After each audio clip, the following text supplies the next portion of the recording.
valiant effort. Good afternoon, everyone. We're going to call the meeting to order. Start with roll call. Ms. Griffin?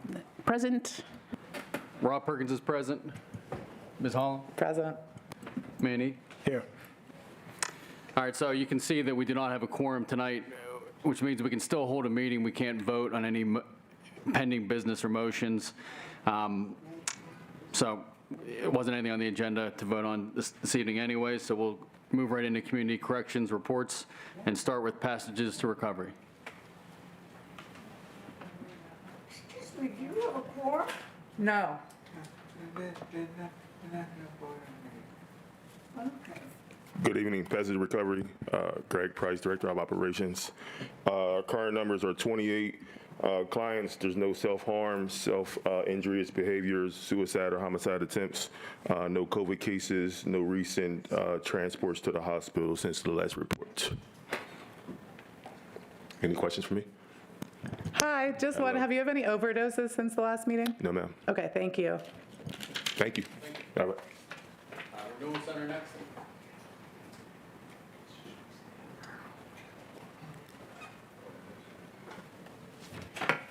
Good afternoon, everyone. Darren Hood, H-O-O-D, Director of Reentry Services with Renewal Incorporated. Our program census as of today, work release, we have 72. Inpatient, 29, giving us a total of 101. Our employment percentage is at 73%. Average wage rate is $15.86. No COVID cases amongst staff or reentrants. Releases, first to the end of every month for June. We had 44 reentrants exit the program, 28 successful, 11 escapes, 5 program revocations, 0 non-fatal overdoses, 0 uses of force, 0 self-harm incidents, 0 suicide attempts. Unfortunately, I regret to inform the board that we did have 1 death. It happened Friday, this past Friday, July 26th. It was a state parolee of the reentrant of the Pennsylvania Department of Corrections. All notifications were made, including to the Jail Oversight Board liaison, Karen DeFolo. Cause of death is unknown. Preliminary investigations were leaning towards medical emergency, and investigation is ongoing. Any questions regarding? Would an overdose be in the category of a medical emergency, or No, you're saying it's something different than a? They were leaning towards medical emergency. It wasn't classified. It didn't appear to the investigators as an overdose. Okay. The crime scene detectives that were on scene. With respect to you said investigations were ongoing, which I imagine homicide would be one of the investigators, or who's investigating? We'll put it that way. Pittsburgh Police. Okay, so does Renewal have its own internal? County Police too. The county police. Do you have your own independent review process? Correct. We already concluded with that. Okay. The number of times emergency medical services were called and reported to both buildings for county reentrance since the last Jail Oversight Board meeting was only once, and it was for an asthma attack. Some positive things that we've had since the last meeting. Renewal's Reentry Program hosted a workforce presentation on July 26, presented by Community Empowerment Association. All unemployed and underemployed county reentrants were in attendance. And also on this past Tuesday, July 30th, Mr. Brian Nodden from Pittsburgh Community Kitchens Culinary Program conducted a presentation for a large showing of our county reentrants about their program, which offers comprehensive culinary instruction and job placement. The program's motto and belief is second chances save lives. That's all I have.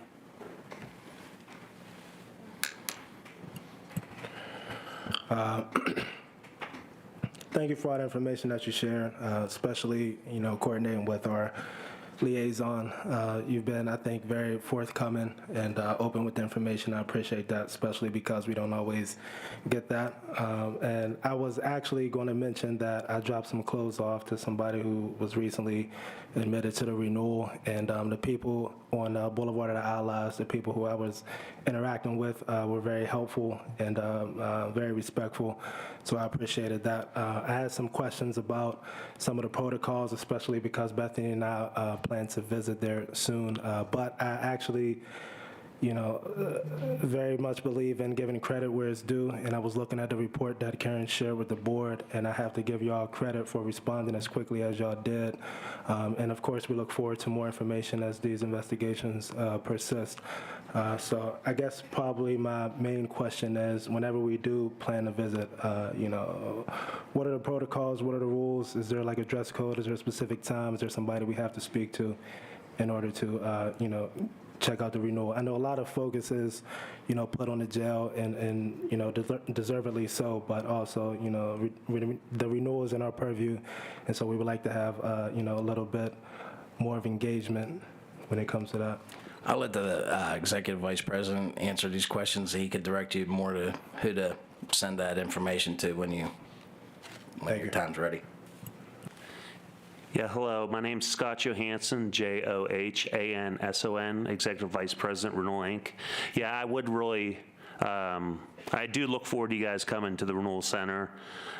We do, as you know, we do a lot of great work, and I look forward to taking you through the building and showing you the whole program. Yeah, we just went over some protocols today that if you guys come, if it's in the middle of the night, to contact me so I could come in and personally show you through. But if you do know when you're coming and you would give me a heads up, I'd appreciate it, so I could make sure I was there for it. But I know it's also unannounced, but we're always audit ready, we're always prepared, so if you give me a heads up, it would benefit me, so I'd appreciate that. Do we have each other's contact information? Yes, I'll make sure I'll get it to you. I got you. Yeah. Also, I actually do have a question. Which location did this incident occur at? It was at our 339 Boulevard of the Allies location. Okay, I got you. Well, what about, like, is there a dress code or anything? I'm halfway being funny, but I am serious, too. Business casual would be great. We don't allow shorts. I don't know. I'm not a fashion designer, but if you show up and dressed appropriately and you're not wearing shorts, we'll let you in. Can I wear spandex? Preferably not. I'm sure you would do well in it, but we don't normally allow spandex. Okay. Thank you very much. What about open-toed shoes? Oh, no open-toed shoes. Okay. All right, thank you. All right, thank you. I have questions. I don't know that it necessarily needs to be you answering them. I can ask them to anyone, but if you want to. I just wanted to, ask that notifications that are for the Jail Oversight Board, I understand the liaison is included on those communications, but could they be to the full board as well, just to eliminate any bottleneck or wait time in between notification and us being notified? Well, through our contract with the jail, we were told to go through the liaison.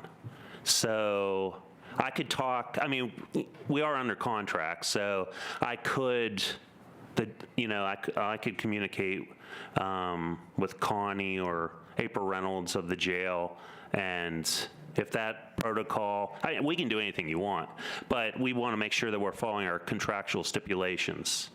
Yeah, okay. Yeah, there is nothing that prohibits you from communicating with us. The jail does communicate with the full board. Right. So yeah, I would just like that, just in case she's unavailable or she's away, we are not held up from getting that information. Okay. Okay, and then my second thing is about the revocations. There were 5 revocations, and I was just wondering the nature of those. Were those for disciplinary actions? Were they for new charges? Were they for contraband? I'd have to refer to Darren.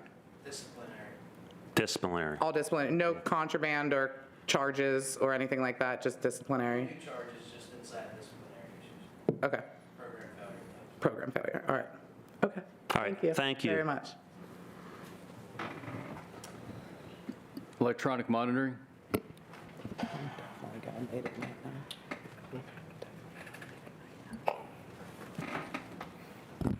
Good evening, Renan Harris, Manager Adult Probation, HARRIS.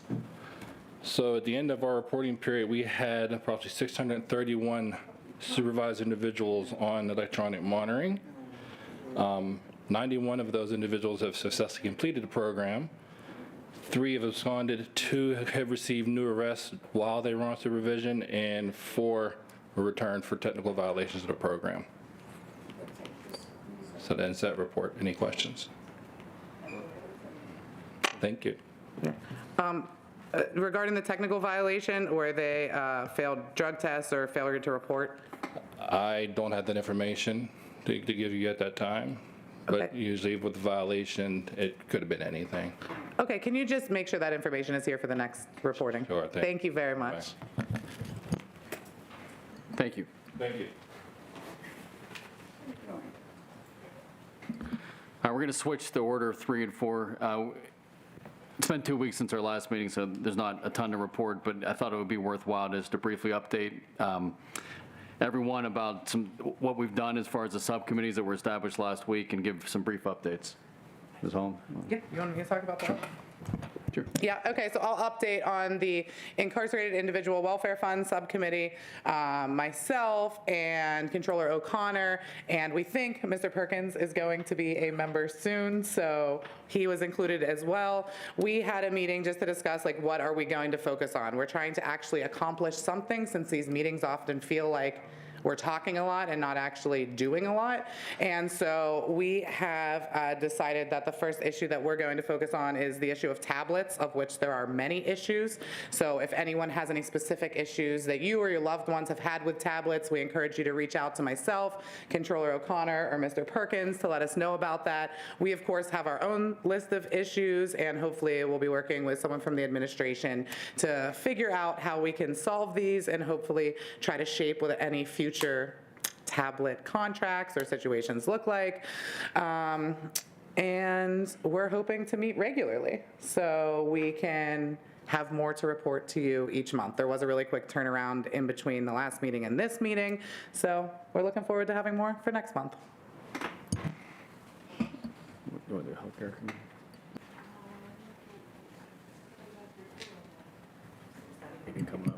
Yeah, we, in addition, we're still in the process, I think, of identifying additional committee members to be on the Health Committee.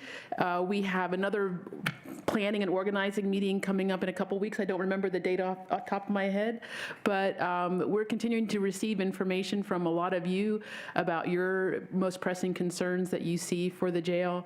And given just the breadth of issues and concerns, I think one of our first priorities will be to determine what we tackle first and what is the most pressing issue. So feel free to continue to send information to us, and we will keep you abreast of our works. So. Thank you, Barbara. I'll give, to supplement what Barb discussed, we do have 2 excellent medical care professionals who are going to help us with the work that we're doing on the healthcare committee, Lauren Stoner and Dr. Julie Diallo, addiction medicine specialist. And yeah, they're the experts, not us. But based on their background in mental health and substance use, I expect that'll be our initial focus, is how we can work with jail healthcare staff to improve and to develop best practices for substance use treatment within the jail and encourage the appropriate transfer of care as people leave the jail and return to the community, to make sure that their needs are being met. The other subcommittee that was just created at the last meeting about 2 weeks ago was the Worker Welfare Committee. I can tell you that President Judge Ivashevic jumped on that particular subcommittee. Myself is on that. I'm on that subcommittee as well. I'm on all the subcommittees, and Judge Bigley as well. President Judge Ivashevic is showing a sense of urgency. She has already, started scheduling meetings, developing priorities. I think we are listening at the meetings. We hear from incarcerated persons and their family members, and it does make an impact on us. We do care, and that's one thing I did want to communicate, is that in my estimation, and I've been in the system for 20 years, I've seen a spectrum of, indifference to, very caring individuals. And I do believe that this board does care, that the board does listen and want to make things better for the people who are incarcerated in the jail and their families, as well as the people who work in the jail. We're listening particularly to the issues with the overtime issues and the staffing issues. Those are issues that are not unique to Allegheny County Jail. They are nationwide, statewide. But there are some things we can do to improve, we believe, and I'm optimistic. We talk about these subcommittees, and it was a long time coming to get the subcommittees established, but that is really important. That's the foundation for the work that we can do to improve things all across the board. And a lot of that work is going to be done in between meetings, so we can come report to you about what progress we're making, as well as a conduit for us to listen to you and receive information so we can improve. So we will have more to report monthly. And another thing we discussed is, in addition to hearing the broad reports updates, which are an important part of this process, is to have more detailed discussions on particular issues and a focal point for each meeting, and we'll report back on that at the next meeting. With that, we'll start with the public comments. Looks like Marion, you're first. Yeah. Be very short. You. Hi. Okay. Hi. Okay. Oh, what? All right. Weather.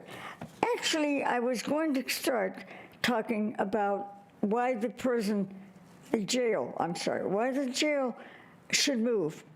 I think we should all realize it's in a terrible spot.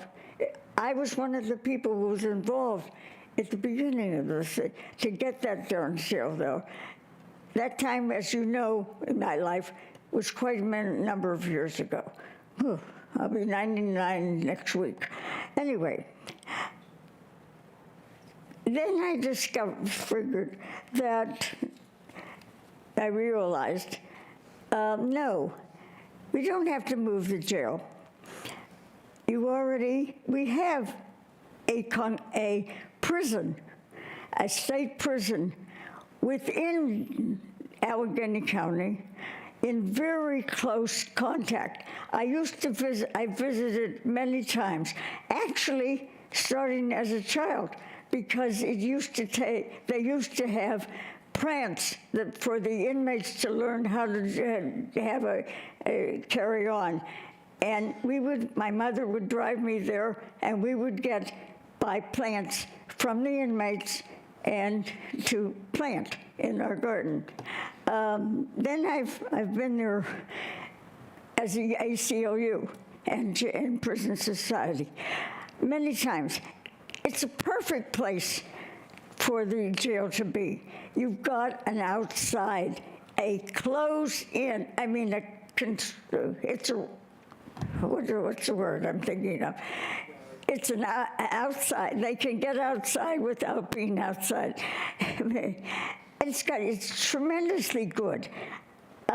It's close. If we could drive to it, everybody else can drive to it. It's not far away. It would be a perfect place for the prison to go. And I think for Pittsburgh, for the Allegheny County, not Pittsburgh, Allegheny County Jail should start considering that they should move this jail so that, one, it falls under the law, which is that you have to be outside for an hour, which you can't be here. And it's not in a really good place to be. It's too clouded. You can't get out. You can't get in, whatever. It's not old. It's not as old as Verona. They made a new jail. They were the oldest in the state, in the country, and they got the money. This way, you can get arrangements with the state to take it over. That would be terrific. You would really have an institution that inmates could improve in, and the health and the care. And that's really what I'm here to say. Thank you, It's Mayor. also got tremendous parking. I know it's tremendous. Yeah. It's tremendous parking, and you're all set. So please consider taking that. It's going to take a while, but try to consider it. Thank you. Thank you. Thank you. Sharon B. Bonavolia. Bonnevoie. The G is silent, it fools everyone.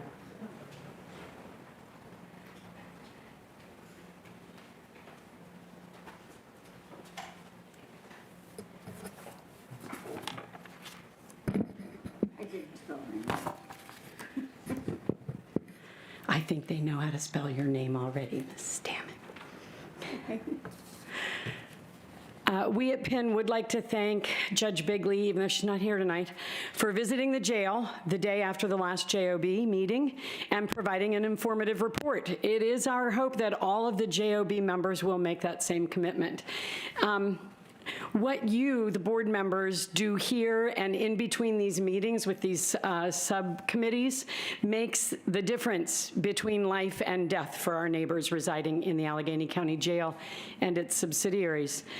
We at Penn are looking forward to subcommittee reports detailing the actions that will continue to improve their lives. Especially with the recent death at the Renewal, I am even more so committed to reading the names of the dead since 2020 in order to remind all of us that lives are at stake, as well as aligning ourselves with the grieving friends and families of these people. So I ask those of you who are able to please rise for the reading of the names of the dead.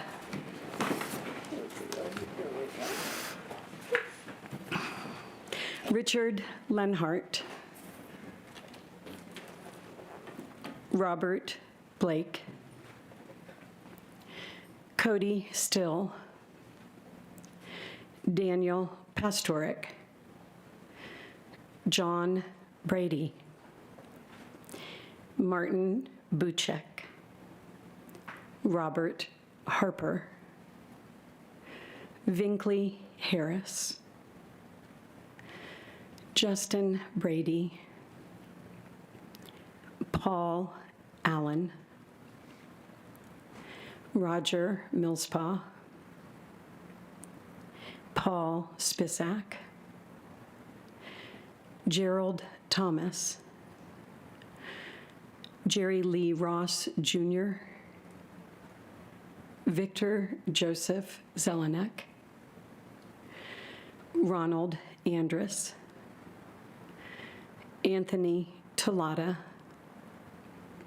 William Spencer, James Washington, Damon Leroy Kays, Tim Menino, Douglas Bonomo, Zachary Som, Nicole Barufi,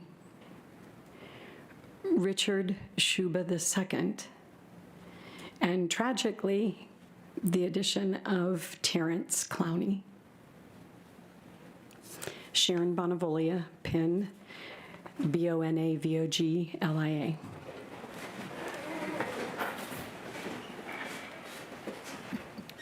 Diana Hall's next. I don't know how to change this. Timer, whatever.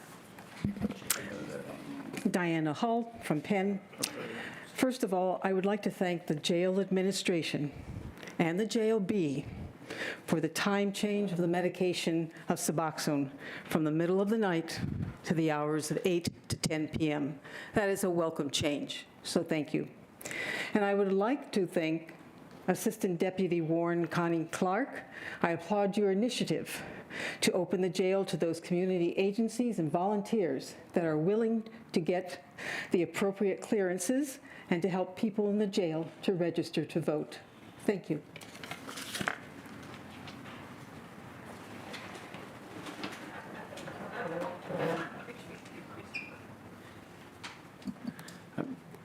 Sam Schmidt.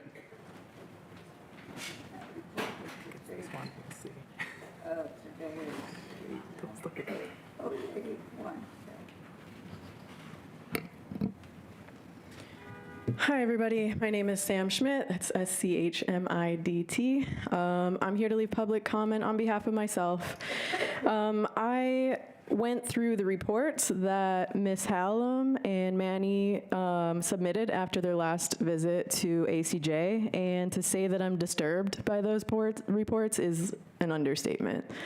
It seems like, according to that information, there are quite a few human rights violations happening at ACJ on a regular basis. Those are really well documented. Some of them have already been brought up, including like the issues with the tablets. For the tablets to not work, that is their only connection to the outside world, to their family, to their community. And for those of you who don't know, who have never been arrested before, when you're in jail, your responsibilities don't stop. That's like bill paying, managing your assets, managing your family. So for the tablets to be inaccessible at any time, it to me is completely unacceptable, particularly for those people that are trying to represent themselves in court, which they have the right to do. And like, kudos to them for taking that on, because we know that our court system has its issues. But to not have access to the information that they need to represent themselves is a travesty, honestly. The other issues that really stuck out to me were all the medical issues. We bring these up month after month, people not receiving the proper care that they need, including very simple things like changing bandages regularly or giving them access to their own bandages, particularly for people with open wounds and amputees. We had one case of a person contracting a staph infection, not getting treated in time, then contracting MRSA, not getting treated in time, and now needing surgery. Thank you for making those medication timing changes and getting people their medication not in the middle of the night. That was crazy, so thanks for that. But there's a lot of work to do on the medical front. And that to me should be a basic human right, convicted or not. You should be able to take care of your own physical and mental health and have access to proper treatment. The food, mice, feces in the food, worms in the food, as reported also by corrections officers who corroborated those claims. Insane to me. That is completely unacceptable, completely unacceptable. The decline in food quality, same thing. These people are not even having access to outside, like Marion was just referencing. You know, they're not even having their basic needs met. The least we can do is make sure that they're eating nutritionally dense, proper meals at proper times. Just food that is edible, please. And then I was particularly disturbed to read in multiple reports about the conduct of Sergeant Sarver. That needs to be investigated immediately. Duck, duck, goose with a taser? Incredible. If my time is up, thank you so much for listening. Let's do something about this.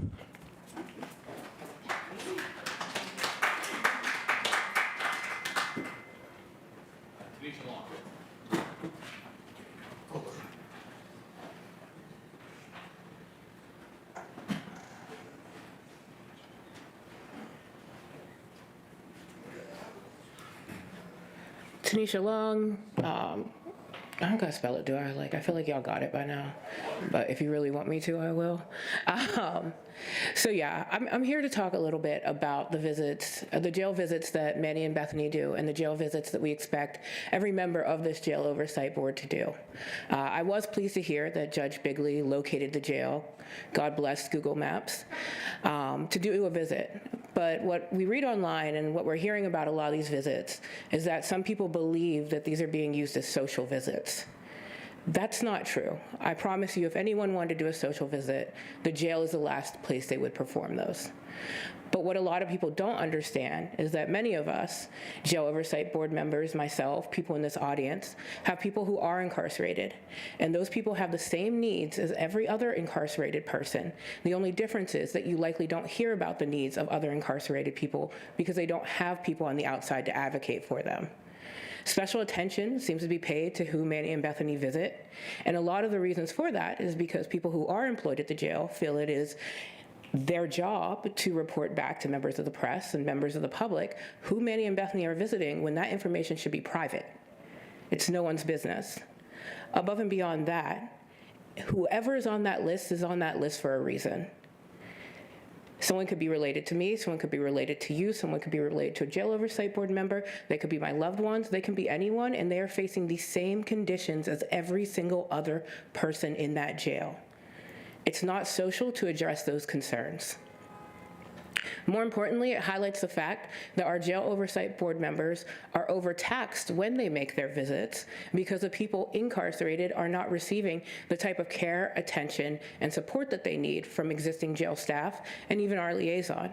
And one of the things I would suggest is that the liaison is in the jail on pod for at least 2 full days a week, because we need to see what's happening in there, and we need to see it firsthand.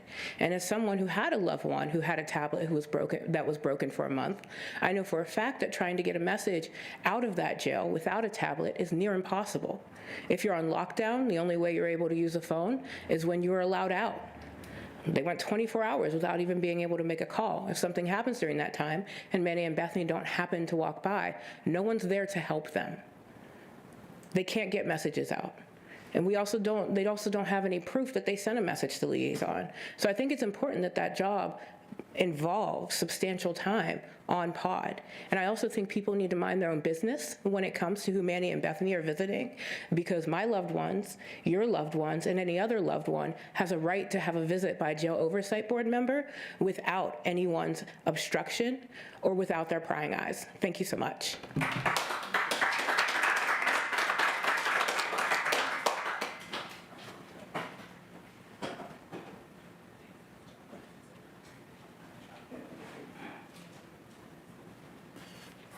You're going to call my name? Okay. John Kenstowicz, Kenstowicz. Changing the correctional officer scheduling.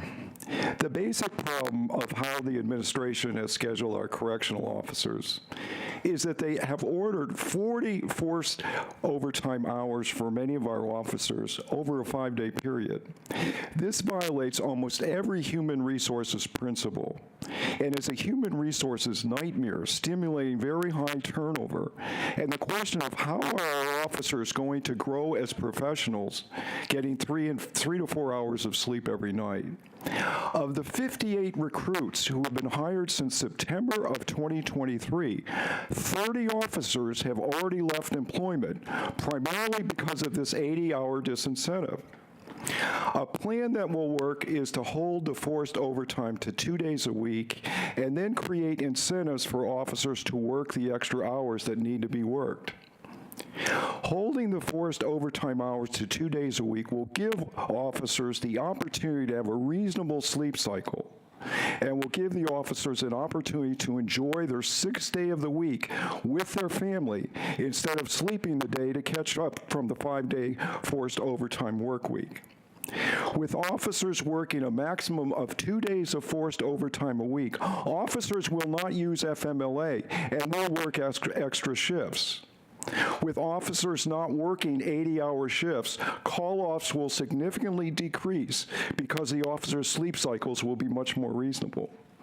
We will recruit many more officers to work at our jail because the word of mouth now will be that the maximum number of forced overtime days will be 2 days and not 5 days.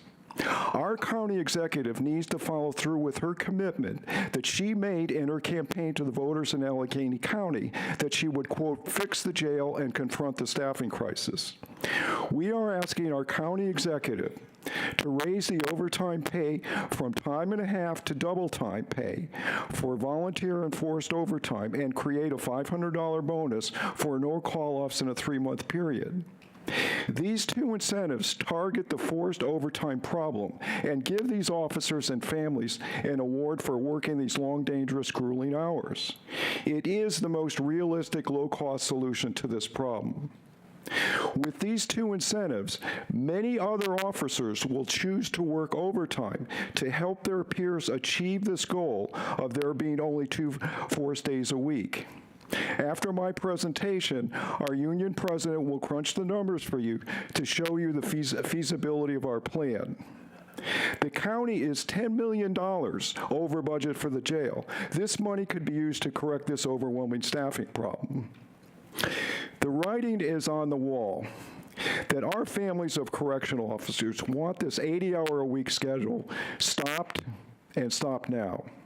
Our county executive needs to make good on her campaign promises and be honest with herself as a mother, a wife, and as a politician, and look at how these 80-hour work weeks John, has crushed the life out of the families of our correctional officers.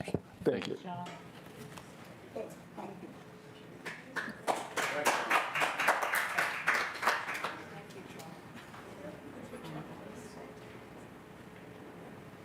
Brian Engler.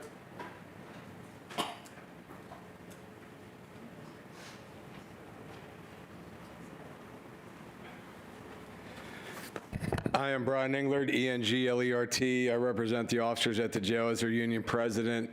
Not to sound like a romantic, but at some point in life, you will find somebody who's obsessed with you and wants all of your time. Everybody wants that, right? Unfortunately for correctional officers, it's Allegheny County. They want all of our time. I could tell you that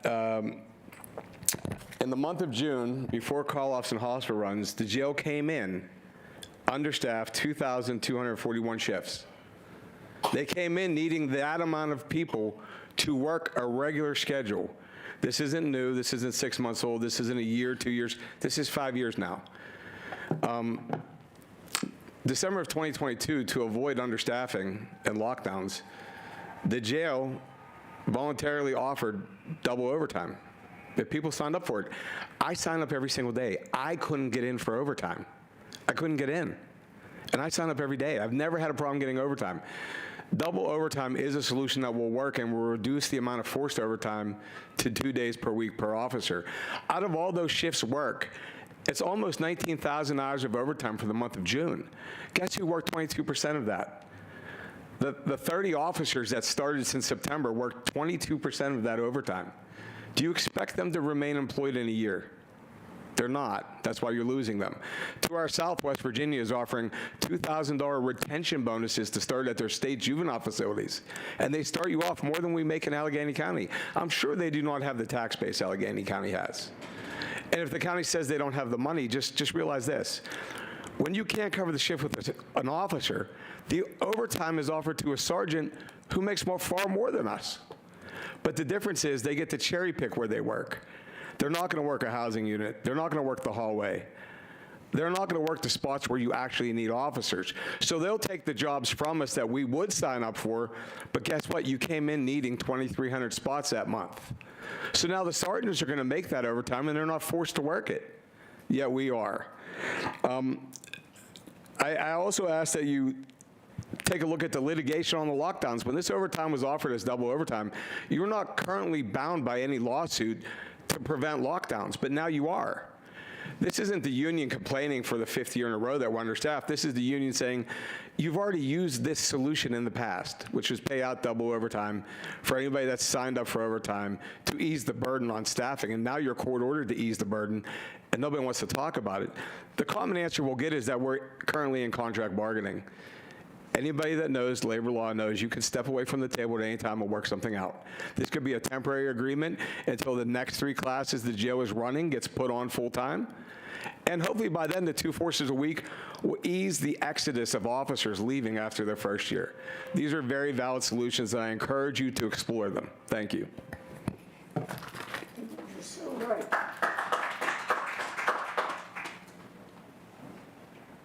Turn to the online side. Is Meredith Janicek here? Continue on. Rebecca Carter. What's next?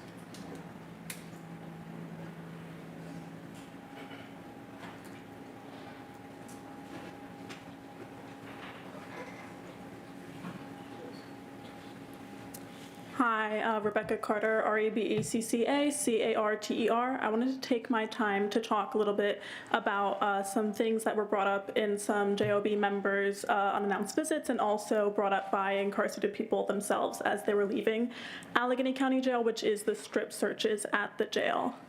I've always found it very alarming to hear that those are happening so often and also without being tracked at all.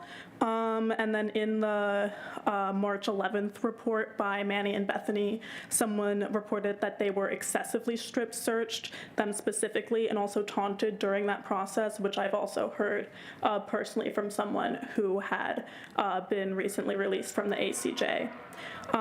It's unfortunately not a new discovery that these things aren't being tracked. I've been watching JOB meetings since 2022. It's brought up almost every meeting, and it seems like something that everyone just sort of knows is happening but has not found a solution to actually address it. So I really hope that with the new committees and stuff like that, there can be some steps taken to sort of address this issue, just because there's really no way for us to know what's going on with them except for talking to incarcerated people, because they're not being tracked the way that they should be.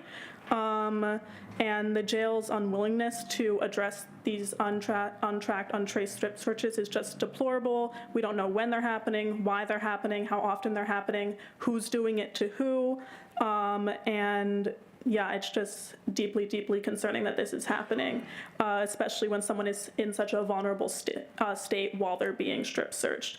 And this is I personally think it's a disgusting practice in general, but especially for children who are in the jail, who are treated like adults while they're in there, even though I think all of us recognize that they are not adults, they are children, and they're being strip searched by adults, and we don't know why or when or how this is happening.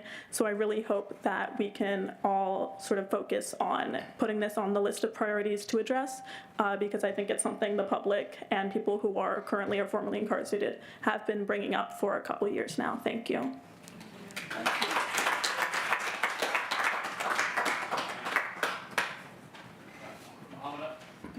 Muhammad Ali.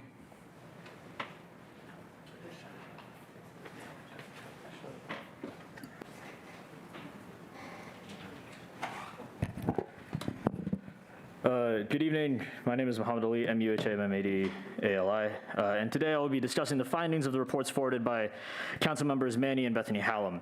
Tonight I wanted to address the entirety of the board, but there are unsurprisingly absentee members, which is disappointing, but whatever. To begin, these reports have been written after random visitations to the ACJ in order to observe the practices of correctional officers and of the jail system, while also ensuring that incarcerated persons within the ACJ have some form of outlet to let their voices be heard. The findings of these reports are harrowing, to say the least. These reports confirm the atrocities discussed here at JOB meetings, that the ACJ engages in large-scale oppression of incarcerated persons, aiming to systematically destroy any form of humanity that they have. It is disgusting that certain members of this board, some of those who are not here today, have either effectively ignored or actively subdued any attempts to alleviate the harm that the incarcerated persons are dealt. If one were to only touch briefly upon the findings of these reports, it is evident that the ACJ as an institution and those officers who enforce its form of quote-unquote justice actively commit practices which constitute human rights abuses regularly. Incarcerated persons are denied access to high-quality food, reporting that rat and animal feces are often found in the food itself. They are being beaten apparently at random and without warning. They are forced to engage in dehumanizing practices such as stripping naked while correctional officers laugh at them, or being told that COs would play duck, duck, goose with them to decide who among them would get tased. They are denied access to medical treatment, with individuals denied medicine, contracted diseases as serious as MRSA, and being consistently shown that their physical injuries would not be treated. And on top of all of that, which again is only the tip of the iceberg, they are systematically denied the ability to report on their own oppression. Jail liaison firms are not sent to review for the broader JOB, and the tablets provided to incarcerated persons break down consistently. Incarcerated persons are then forced to pay several $100s, where it is the ACJ expects incarcerated persons to raise that money is a mystery, in order to receive a refurbished tablet months down the line and not a new one immediately. This restricts one of the only lines of communication that they have to the outside world, a restriction that is fundamentally fundamentally anti-human and disgusting. It is the hallmark of a fundamentally sick society that punishment and inflicting pain is seen as a productive means of harm reduction. It is evil that this is what we think justice looks like. And to those members of this board who have the power to reduce harm the jail enacts but actively refuse to do so, I would just like to say that y'all are really, really weird. Y'all are weirdos. You are not people who act normally. You are not people who act in the compassionate and humanistic way that people should act. You are so fundamentally strange if you think that any of the atrocities committed in the ACJ are acts that demonstrate a healthy means of reducing harm. This board exists so that the needs of those who are forced to live within the halls of the ACJ have their rights maintained and their voices heard. You are representatives of the people of Allegheny County Jail, whether you like it or not, so act like it. Stop being weirdos, fire Sergeant Sarver, reduce the number of the beds at the ACJ, get the kids out of the jail, replace your correctional officers with care officers, allow incarcerated persons freedom of movement, and spend the millions of dollars that the jail drains from this county to build our infrastructure, schools, and neighborhoods. Or, preferably, grow a backbone and incarcerate the whole thing. Thank you.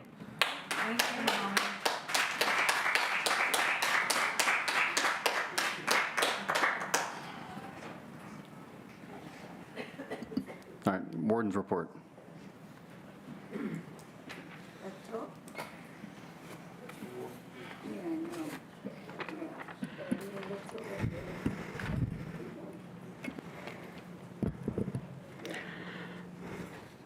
Good evening, Board.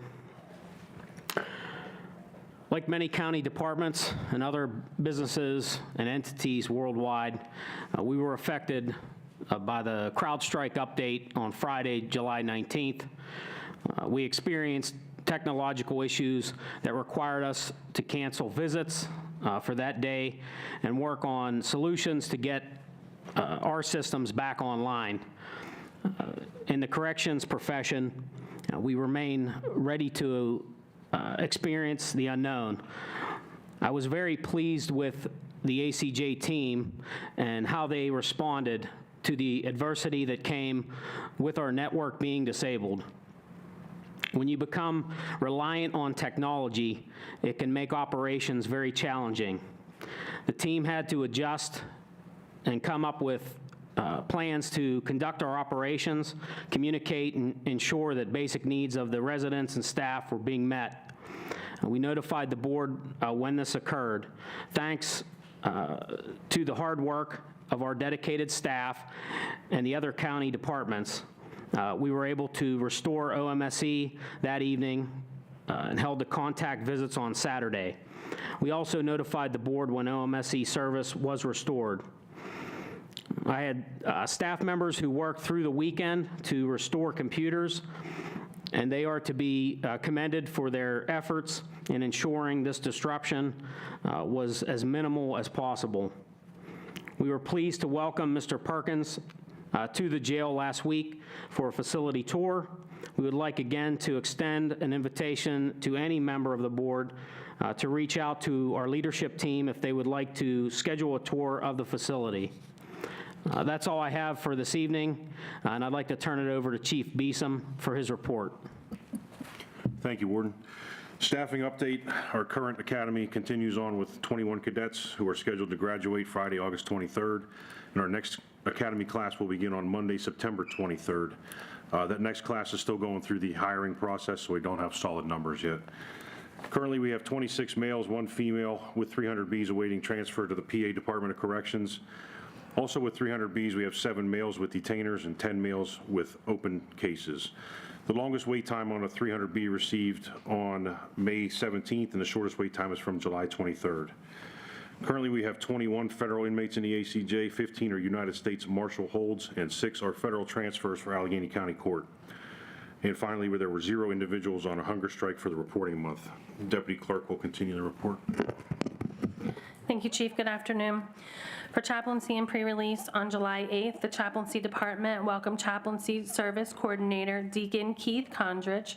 Mr. Condrich has worked in the Hope Community offices and has years of experience working with reentrants and their families.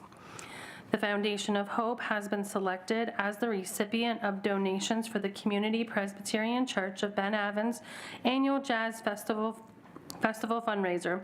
This event will be held on Sunday, August 25th from 5 to 7 p.m. on the grounds of the Community Presbyterian Church of Ben Avon. This is just one of the many ways congregations and other religious and civic associations support the work that the Chaplaincy Department does.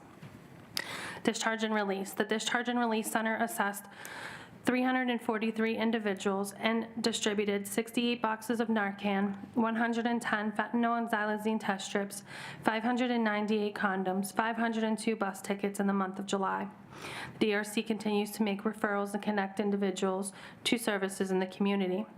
Staff from the Discharge and Release Center recently visited Maya in the Carnegie Library. These visits enabled them to gain a greater understanding of the services that those organizations provide. Maya provides parents with professional and peer support. For the jail's population, Maya provides classes on communications and future planning, self-esteem and positivity, as well as journaling. Several Carnegie Library locations offer barrier-free in-person assistance for individuals on local resources, as well as referrals and information for community groups and activities. The Discharge and Release Center also obtained brochures on local resources for individuals with disabilities, which included information from the Library of Access Media for Pennsylvanians. One of the many supports that this organization provides is assistance to individuals who cannot read standard print. Information was also obtained on the Parent Education and Advocacy Leadership Center, which can assist those who want to gain self-advocacy skills and access to assistive technology, as well as self-instructional material. These resources are important to the support of individuals upon their release from the jail. Contact visits. The jail is continuing to host contact visits for juveniles, incarcerated workers, veterans, and reentry program participants on Saturdays throughout the month. For the month of July, a total of 68 incarcerated individuals received contact visits from a total of 122 family members. Residential placement services. Based on orders from the court, residential placement services facilitated the transfer of 47 individuals to alternative housing in July and 26 individuals to substance use treatment through the diversion program. The diversion program received 36 new referrals and served a total of 79 participants in July. The medical assistance program assisted a total of 92 individuals with completing medical assistance applications upon release from the jail in July. Educational services. The summer education program has ended. The 2024-25 school year will begin on August 26th, and instruction for the juvenile population will be provided by Pittsburgh Public School. We are working diligently with the leadership of Pittsburgh Public to ensure a smooth transition for the students. On Tuesday, I had the opportunity to meet with Pennsylvania House Policy Committee to participate in a lunch and learn session to review the jail's procedures for voter education and registration. Joining me were our community partners who assist us with this work, League of Women Voters, BPEP, and West End Power, who through their network of volunteers continue to be supportive of the jail's efforts to educate individuals on their right to vote. The Policy Committee selected Allegheny County Jail due to our robust practices that assist those who are incarcerated with ensuring that they have the opportunity to exercise their right to vote. The committee intends to use the information we provided to develop best practices and educate jails throughout the Commonwealth. The lunch and learn session was followed by a press release where I had the opportunity to highlight the work being done at the jail. That concludes this month's report for programs. Deputy Warden Holly Martin will provide the healthcare services report. Good evening, Board. These numbers will be for the month of July. For MAT program, 27 individuals prescribed oral naltrexone, 4 individuals received Vivitrol injection prior to community release, 330 individuals treated with Suboxone, 55 individuals treated with Sublocade, 39 individuals treated with Redoxy, 64 individuals were treated with methadone. For the month of July, Torrance numbers, 10 patients were admitted and transferred, 16 were committed, 4 patients had their commitment rescinded due to clinical stabilization, and currently 33 patients are awaiting admission with the longest wait time since April. Tier 4 and Tier 5 mental health data for the month of July, 0 individuals were identified as Tier 5, 24 individuals identified as Tier 4. Reporting in queue numbers for sick call requests, 44, longest waiting 3 days. SCR mental health, 13, longest waiting 1 day. SCR dental, 18, longest waiting 2 days. Psychiatrist, 398 appointments, longest waiting 7 days. Mental health specialist, 15, longest waiting 2 days. For sick call completions for the month of July, SCR dental, 209 visits. SCR medical, 1,003 visits. SCR mental health, 444 visits. Medical provider appointments were 1,544. Psychiatrist appointments were 1,139. For the healthcare updates, current ACJ projects that we're working on, currently working on bringing in a mobile competency restoration and support team. This is a multidisciplinary team that provides individualized mental health treatment and competency restoration services to individuals in all settings of Allegheny County. This means a team that sees an incarcerated person can also follow them into any setting after release into the community. They will continue to provide the needed treatment support and stabilization there. The goal with this team will be to allow individuals to receive mental health treatment needed for competency restoration in the least restrictive setting permissible by the courts. A provider has been chosen and recruitment efforts are underway. The anticipated outcomes will be fewer commitments to Torrance State Hospital for the competency restoration, reduced lengths of stay at ACJ for those found not competent, increased post-release engagement with mental health treatment for those receiving these services, and fewer returns to the legal competency process for newer charges or detainers after the resolution of the court case. The other project that we are currently working on is an MAT expansion. Currently working under contracts to have a methadone provider in the facility 7 days a week for continuation and starting medically monitored induction for eligible individuals with OUD. That concludes my healthcare report. Yeah. Okay. I had a question about strip searches. We get a use of force report every month. Are strip searches considered a use of force when those happen? No. Are they tracked in any other way? We do not track strip searches, no. So I imagine they happen at intake. They do, yeah. And then in other events, what would be the occasions that give, I'm assuming, contraband, a suspected contraband? Or? Anybody housed within the facility is subject to search for safety and security reasons. So if someone's suspected of concealing something on their person, that would prompt a strip search. Anybody that's placed into restricted housing is strip searched prior to placement there. There's a myriad of reasons why a strip search could happen. Is it ever used as, I mean, it's a deterrent in some way. I don't think it's something anybody wants to experience, so it may be a deterrent to having some, but is it used as punishment or? It's not used as punishment. Okay. And is there a reason why you don't track them? Wouldn't that be helpful to, or do you track the incidents that give rise to a strip search? Obviously, we track use of force incidents. If anybody's placed in a suicide prevention garment, they would be strip searched before placement into that. So we do have packets that we track, but not the strip searches themselves.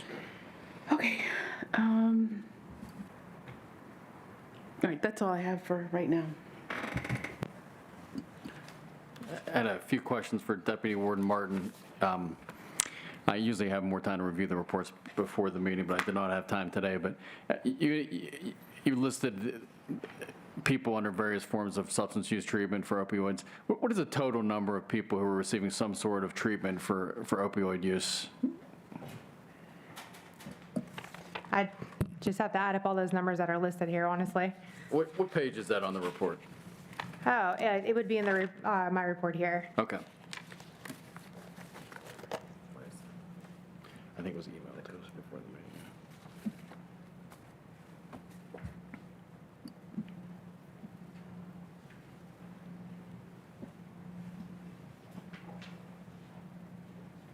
There's 519 total on that. So first page. 519 people. What was the population in Allegheny County Jail as of today? Close to 1,800, you know the number? 1753. There you go. So a third of the people receiving some sort of substance use treatment within the jail? Okay. So I was interested to hear about that a provider was chosen for the issue with respect to Torrance commitments. Correct. When will they start working? Before the end of the year. Before the end of the Our goal year? is before the end of the year, yes. Okay. I did want to say I appreciate Deputy Warden Connie Clark taking me around in the jail this week. I learned a lot about the health, the issues with respect to health care within the jail and what a wide-ranging facility that is and how high the needs are. I did appreciate that there was a lot of earnestness and optimism with respect to the medical care staff. That was a focus of my visit, so I appreciate your hard work and a lot of the upcoming positive programs that will be implemented soon, so thank you. Thanks. Okay, first question I have is I feel like, Barbara, your question didn't get answered, so I just want to reiterate, because I have the same question, why strip searches are not tracked? I don't know how else you want me to answer it.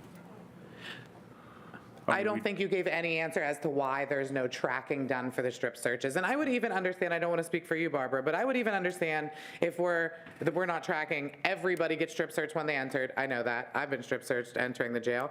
I even understand every person that goes to segregation gets strip searched, but more like unique reasons, such as, unplanned. I know that's like the reason that's used for uses of force, planned versus unplanned. Why is that not tracked when that's happening? I have no reason for it. Every event that would lead to a strip search, for the most part, is tracked. Shakedowns of housing units, everybody would be strip searched. Like I said before, unplanned use of forces before they're placed onto restricted housing, or if they're placed on a mental health unit to ensure they don't have anything on their person that they can harm themselves or anybody else with. Right, but outside of those typical reasons, why isn't it tracked, hey, we strip searched this person for X reason that wasn't one of the reasons you just listed? Sure. I mean, it could be a search for contraband. It could be, Right. I have no reason for it. But, Barbara asked about would the strip searches be included in this use of force list, and you said no. I don't understand your question. Barbara asked if a strip search would be counted as a use of force in your use of force report, and you said no. If that was the question, I misunderstood. I thought you were asking if a strip search itself was a use of force. Right. Is that not accurate? But also, so, but following up on that, I was wondering if that strip searches were uses of force, but they weren't identified as strip searches, they were just identified as a use of force. A strip search itself is not a use of force, no. But you're also saying that every unplanned use of force includes a strip search? For the most part, yes. So on this list of, I think there were 34, and like almost all of them are unplanned. And so there were at least this number of strip searches. At least, yes. Okay. Go ahead. Yeah, and I'm just wondering how we are to identify how many in addition to the 34 that are included in this use of force report. You have nowhere I have no mechanism of tracking that, no. So, hypothetical question, a jail staff member, corrections officer, a sergeant major, anyone could be doing strip searches and they don't have to document that anywhere? Correct. Okay. Is there a reason for that? No. Okay. So something we could work on fixing, yeah. Next thing is we used to get a lot of information about 12-step meetings that were happening in the jail, and I noticed that in the recent reports we're not receiving that information anymore, and I'm just wondering if someone could speak to why. Ms. Clark, thank you. I've never reported on the 12-step meetings, but they are happening. We have AA meetings on Mondays on 2C, 2F, and 5F. On Wednesdays, 2A, B, and C, D, 2, D, E, and F. And Fridays are females on 1A and 1B. Okay. And it wasn't specifically like you verbally reporting. It used to be in our packet that we got every month. I know because I just recently went through and, I've been working with some of the 12-step folks to get more people to apply for them. And I just recently went through all of the old reports and pulled that in there. Do you know why it's no longer in this warden report that we get every month? The new warden report was based on what was required from the bylaws. And when we revised it, that information was not in the bylaws, so it was not included in the report. Okay, so is everything that was required in the bylaws in this report? We're still making an update to the bylaws regarding, to the report regarding the time of day of unplanned uses of force, or uses of force. Okay, can you start putting that back in the warden's report, or would you require us to do a bylaw amendment once we have a quorum at the next meeting to get that information? I think that would have to be a bylaw amendment. Okay. And so you told me the days and the times that it's happening. I think the old reports specifically said how many people participated in those meetings, so do you have those numbers on you? I do not. Okay. All right, so something we can work on too. Next question is about worker pay. Can you guys give the status of the implementation of the stipends for the people who work and do classes? We're currently in the process of working on software that will allow us to track those individuals who are engaged in the vocational and training programs. So we're in the infancy of that. We're working with a software provider, we're building it out, but it's going to take time to get it built and then to test and implement. Okay, is it going to happen this year? I don't have an exact time frame. That would be nice. That's our goal, is for it to happen this year. But based on the software and how quickly it develops, and how quickly they can make it for us, and our testing to make sure that it's right, that's what's going to determine the ultimate time factor. Okay, and so currently the jail is not tracking people who are participating in programs and vocational training? Sure, we track it, but it's not tracked electronically in a way that we could provide incentives, financial incentives for. So we're not just going to implement a program without the ability to accurately track this, especially considering that individuals are going to get incentivized for it. So we want to make sure that this is 100%, we're going to have the right information on who is participating. Right, but do you believe the jail does not currently have the right information about who's participating? I believe that we have the right information. I believe that it's not electronic. It's all written down on pieces of paper throughout the jail. That's not an effective way for us to award these incentives. Or to track people, really. Has there been any, is there any other tracking mechanism that's used for any other? Actually, the software that we're currently in working on, it will also do that. It will track people throughout the entire jail, including, people that are going to be in this vocational and training program. Okay, and is it through OMS or is it a separate program? It's a separate program, but it does connect to OMS. It's like for integrated. housing. Mhm. Okay, and what is the program called that you're It's going to? called Core Track. Core, like CORE? CORRETRACK or K. Okay. Thank you. Go ahead, Rob. Who's responsible for creating the software? We are working with the software provider that's Core Track. They're working with us to develop the software specific to what our needs are. So Core Track is the company? Correct. Okay, so it's not jail staff, it's this outside company? No, it's an outside provider. Thanks. Next question is, you mentioned testifying, or whatever word you used, at the policy hearing about the jail's voting policies and voter education efforts. I don't think that that's something that I'm familiar of. I'm familiar with the efforts to get people mail-in ballots, to apply for mail-in ballots. But could you provide us the information, as a board, the information, it doesn't need to be right now, but the information you provided at that policy hearing? Yeah, absolutely. Okay. And so can you speak just kind of broadly to what it involves, like voter education about candidates, issues? So, brief overview, we are working with the jail caseworkers and community volunteers to come in onto the housing units throughout the fall. They will meet with individuals if they're willing to participate. It's not mandatory. They'll go onto the housing units, they'll present information regarding voter registration, general voting education, like it being your civic right, and explaining to them who is permitted to vote, because there's a lot of misconceptions regarding individuals who are incarcerated and whether or not they're eligible. So all of that information will be provided at that time. Registration forms will be distributed. People can register to vote if they're not registered. Those forms will be collected by our caseworker team, submitted to elections so that individuals can get registered. We also will be distributing absentee ballots so that individuals who are going to be in the jail on election day can then vote. We have our own election day in the jail. The elections division comes down with ballots for individuals who are there. Those ballots are distributed, completed, and returned to elections. Okay, and what about information about the actual candidates and issues that will be on the ballot? So we rely on League of Women Voters, and they provide those candidate summaries to us. So if individuals want information on candidates, we provide that to them. Okay, and is this something, I mean, this sounds new to me, so is this something that will be happening this robustly for every primary and general election going forward, or is it something special about this election? This is our plan moving forward. We've been increasing our efforts on this during every election and learning from each time on things that we can do better and ways that we can improve. So like I said, with our community partnerships, we've really been able to, get the word out. Thank you very much, I appreciate that.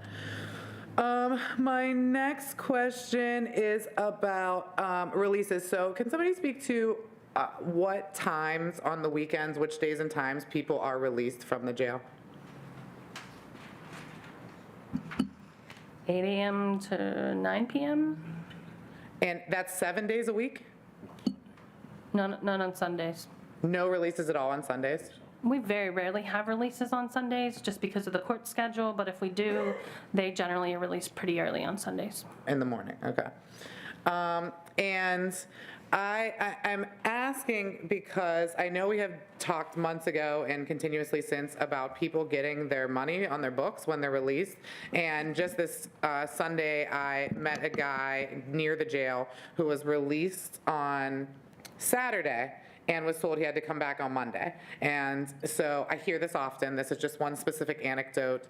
I thought that was fixed. We were approved for 2 positions to hire. We're in the process of getting them posted and filled. So it has to go through the bidding process for that union that holds those positions. And then once we have viable candidates, we'll begin interviewing and fill those. So it is our intent to be open at the same hours as the Discharge and Release Center, because that's where our current cashiers do our processing of those checks.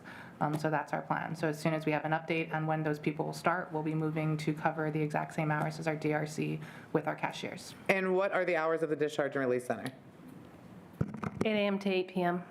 Okay, so there still is 1 hour if somebody gets released. I misspoke. Our release hours are 8 a.m. Okay, it does end at 8, okay. So the Discharge and Release Centers is open the same hours that people are released? Correct. There's also one addition with the cashiers that we implemented this week. The cashiers are working now through the DRC Center to provide people with their funds before they even go upstairs, because they were missing a lot of people who were just anxious to get out the door. And didn't go through there. So those 2 departments have teamed up to make sure that they're catching folks in the Discharge and Release Center before they go. Awesome. And do we have a timeline on when that will start? I know you said it's a bidding process. Are we talking months, weeks? No, I mean, as soon as we get the positions filled, we're hoping to make that change pretty quickly. The training period of it won't be too long, so it's just when we get the bodies in the building. Okay, and you foresee with these 2 more positions that there will be no gaps in the cashiers? That is our hope. Okay. If we identify that we have staffing issues due to the relief factor, vacations, holidays, then we'll reevaluate and we'll address it at that point. Awesome. Thank you very much.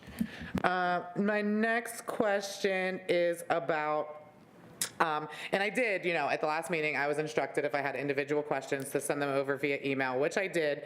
And I asked, I think, 3 different questions, and I did not get an answer to the main broad question.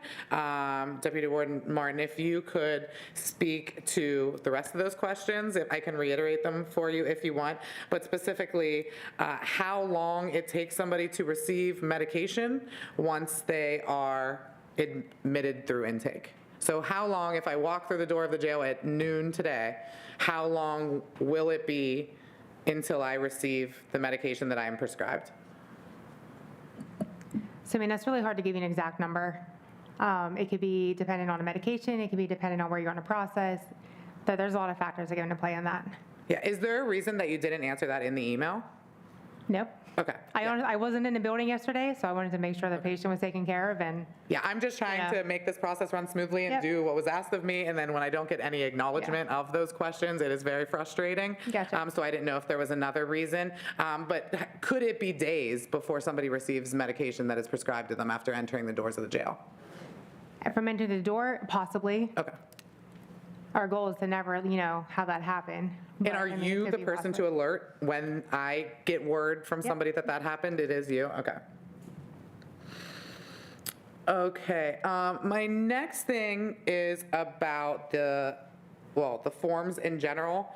I guess I could start with tablets because that's kind of where it starts. So in this warden's report that we got, it says there's 61 tablets out for repair. The earliest, and this is numbers as of June 30th, the earliest batch was sent out on June 26th. So we were in the jail on June 29th and heard from multiple people, as we put in our inspection report, that they hadn't had tablets in quite some time. Reading this report, I'm just wondering if anything is left out, because this makes it look like, as of June 29th, there was no one who hadn't had a tablet for longer than 3 days. So I'm wondering if somebody could explain that disconnect to me. It was a very prevalent problem amongst the numerous pods that we visited.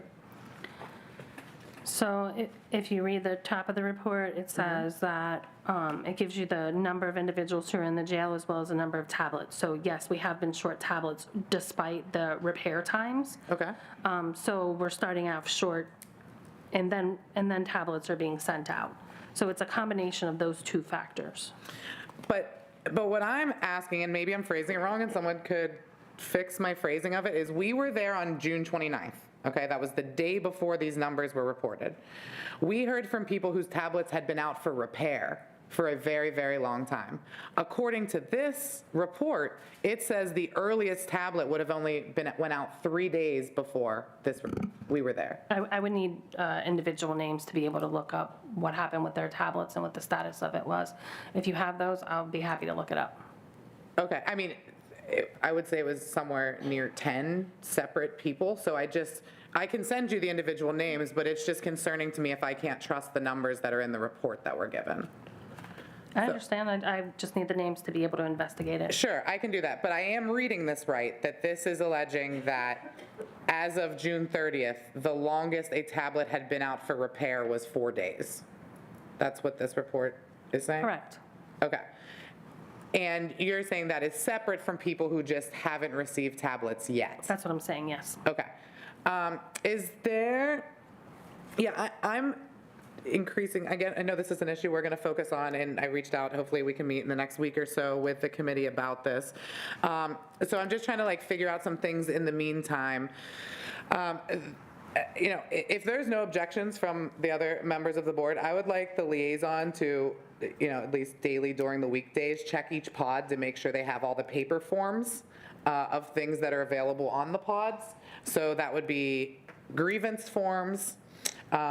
Maybe I should start by saying, I don't know that everyone realizes what all is on the tablets. It's not just phone calls and texting, but it's also communicating a grievance with a staff member. It's putting in a sick call saying you're not getting your meds or you're very hurt or very ill. It's also, what am I missing? It's a lot of everything has been moved to the tablets. So there are paper forms that used to be used that we check for whenever we do our inspections, and numerous occasions there hasn't been paper forms. So I was wondering if that's something we think that the liaison could do on a daily or even every other day basis, make sure that every pod has all of the paper documentation. If anybody object? I mean, I don't have any particular objection, but I don't know, it seems over the course of a day that there may be an instance, a snapshot in time when things are there or when they're not. People are taking them, they're getting refilled. I'm just not sure. Well, then we would just what get a that report would- and get them filled. Yeah. I mean, I'm not sure they should be there for sure. The form should be there, but you know, at a visit at a certain time may not get the result that you want. I don't know. Rob, what do you think? Yeah, I don't have an objection. Is there a person responsible? Who's responsible to make sure all the paper copies are CO, out I there? think. Is there like the CO assigned to the pod? We have several layers of how we can be alerted if we need to restock those forms. Obviously, the corrections officer working on the pod can call out and get some more. We have supervisory staff making rounds on those areas daily, at least on the first 2 shifts on all the pods. So if we're made aware that these things need restocked, we can make it happen. So she could make them aware of it. I just can't go every day myself. I just see it coincidentally when we're there. So if no objections, I would like to ask, you know, yeah, that every pod is hit to make sure. What do we want to say? Every day, every pod maybe is a lot. Maybe hit every pod twice a week? Yeah, no objections? Okay. So I think that would be a great help because we see pods without forms every single time we go. And so, yeah, it would be the liaison request form, the grievance form, medical form. Am I missing anything from any of the jail Inter-office mail form. Anything else? Those are the ones I can think of. Liaison, sick call, medical call, yeah, sick call, grievance, and inter-office mail. So Karen, if you could hit every pod twice a week, just make sure those are there. And it seems very easy to get. I know even when we've been there and we've said, hey, these forms aren't here, everybody has been super cooperative about getting them there. No one has been like, I refuse to put papers on the pod. It's just we can't be there often enough to notice that. So that would be very helpful. And then my other request, if there is no objections, throughout our inspections, I have been made aware that when someone does fill out a request form to see the liaison, only the liaison is getting that communication. We as the board are not knowing that someone is requesting the Jail Oversight Board. And the way the form looks, they think they're writing to us. And so we're getting there and they're saying, oh my God, I wrote to you, why didn't you come see us? And so I would ask the jail, unless there's any objections from the administration or the board, that the liaison request forms that you're receiving, in addition to sending them to the liaison, can you also provide them to the full board? We don't look at them. They come down, they go in an envelope, and they stay in that envelope. They're not unopened, they're not unfolded, and we leave them for the jail liaison. So there is a single copy of that form. So for that exact reason that it's going to the jail liaison, we have very little interaction with that form. So that's how the form is set. Okay, that is very good to know. Is it a carbon copy form so that the person who submits the request gets a copy themselves? I believe so. It is. Okay, so I guess that's an ask of you then, Karen. Would you, when you get those, please, I don't know, scan them and forward them to us? I don't have a mechanism to scan. In the sheriff's office, there's not a scanner? Okay, can you take a picture and email it to all of us of each form? You want me to take a picture of each or email? Yes, please. If you can't find a scanner, I mean, you can go to the county council office if you want. I don't know what else to say. I would Usually, hope like you have a copy scanner. machines you can scan on a copy machine usually, and You don't have a copy machine or a scanner or access to one?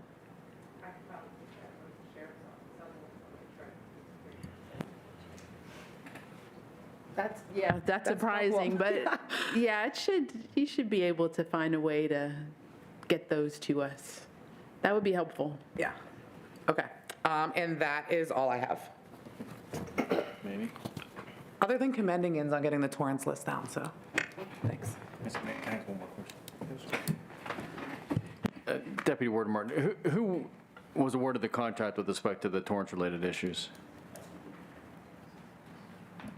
Centurion of PA. Okay, thank you. Sorry, Manny. I don't have too much. Of course, they always ask excellent questions, so I kind of defer to them. They asked a few questions about the strip searches that I was going to ask already, and you said there was no mechanism to track them. I just want to, say for the record that I think there should be one, and we should figure out how to make sure that happens, especially for the juveniles. And speaking of mechanisms, again, I got to give credit where it's due. Y'all say y'all system went down on a Friday, and y'all worked on it, and y'all got it back up on a Saturday. But those Friday visits were canceled, right? Is there a mechanism to notify the visitors before they get there? So we couldn't even pull that information. The entire system went down. It's an electronic system where it goes into there. We could not access it, even the computers were down. So we could not access to cancel or to notify or to do anything in that matter. Okay. We couldn't get email addresses, nothing. I got you. Everybody who signs up for a visit, you have like contact information, like In email a computer address? system. I got you. So like in the event of, like a pod being locked down, visits are canceled because of that, is the person notified? Yes, when the system is up, we go in and we would cancel those notice, and they would send out an email notification or whatever information is for that visitor that they have personally logged into the visiting system. I got you. And you send it out like immediately after, you know that the visits are going to be canceled? Yeah. All right, I got you. Appreciate it. I guess probably I have probably two more questions. Regarding this use of force report, there are, several that take place on various pods, but typically between 1 and 3 incidents, but in intake, there's 15. Why like the large disparity? A lot of that is due to the new commitments coming in, under the influence, refusing orders, being combative with our staff. That's why there's more use of force in the intake department versus upstairs in the jail. Sure. And for those who don't know, there's going to be a use of force committee. I think there already is one. We haven't met or anything yet, so we look forward to learning some additional information. Of course, the planned and unplanned and what methods are being used during these incidents. My other question I have is about the discharge and release. Of course, that's something I'm very passionate about, as I see a lot of people getting released on a regular basis. Happy to hear that there's going to be 2 new employees to make sure there are no gaps in people receiving their money whenever they get released, because that's a huge problem. Y'all mentioned in the report some of the visits you did to Maya and the Carnegie Library for like professional and peer support from Maya specifically. You listed some of the things that they do. Are y'all currently partnering with them, or is this just like a potential partner? We already partner with Maya. They come into the jail and they provide services to individuals that are interested in those services. This visit was more learning about what resources they have in the community so that when individuals are leaving, the Discharge and Release Center can provide that information to them. All right, I got you. How many like community orgs or like organizations like Maya do y'all partner with? I couldn't even tell you a number, to be honest. We try to have relationships with every community organization because we know that most of them have value to the individuals who are either in the jail or leaving the jail. Off the top of my head, I honestly have no idea. I got it. Could you like ballpark and like a dozen maybe? I would say 50 to 60 probably. Oh, that's good. While people are currently incarcerated, are they aware of these organizations? Like, do they have access to them outside of the Discharge and Release Center? So they have access to the organizations that are coming into the jail and providing services in the jail. Not all of those organizations are doing that. For the organizations that are external from the jail, they would get that information upon discharge and release if they were interested in those services. I got you. And y'all said earlier that everybody who gets released now goes through that center. Everyone except for people who get released right out of intake. Right out of intake. Mm-hmm. So like if they get a bond or something, they go out through intake. They don't go up. We're talking about anybody being released from upstairs in the jail. I got you. All right. But there is no time whenever the Discharge and Release Center is closed and people are being released from upstairs.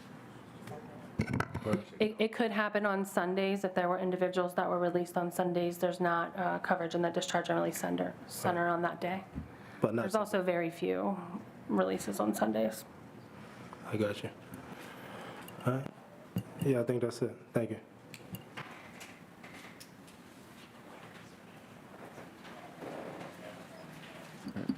Motion to adjourn. Second.